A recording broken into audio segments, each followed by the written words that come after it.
Naomba nitoe wito kwa wananchi.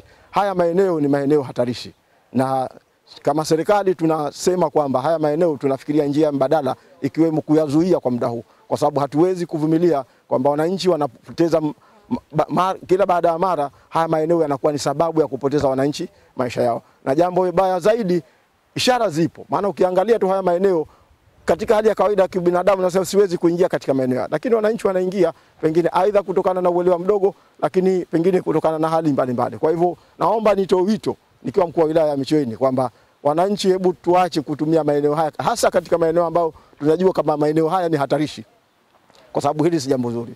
Baada ya kuwaona watu hao, bahati nzuri ama bahati mbaya, tukaondoka nao pale. Baada ya kupatikana mtu wa kwanza ni saa 3 kama dakika kama 14, akaondoshwa sehemu ile kupelekwa sehemu ya hospitali.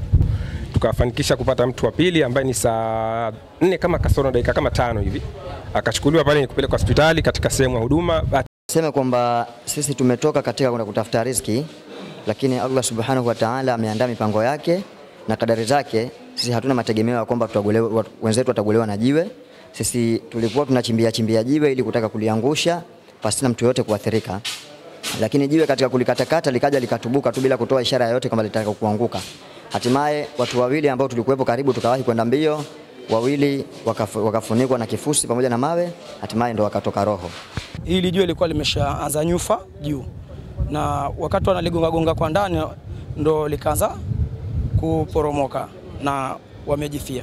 Katika kuchimbua kwenye mivungu, jiwe limejiachia huko juu lote, na walikuwa ni watu 4, wawili wamewahi kutoroka, wawili ndio walinamiwa ni kile kifusi cha jiwe. Na uongozi wa serikali umefikia hapa kwa haraka na ukaitisha yale magari ya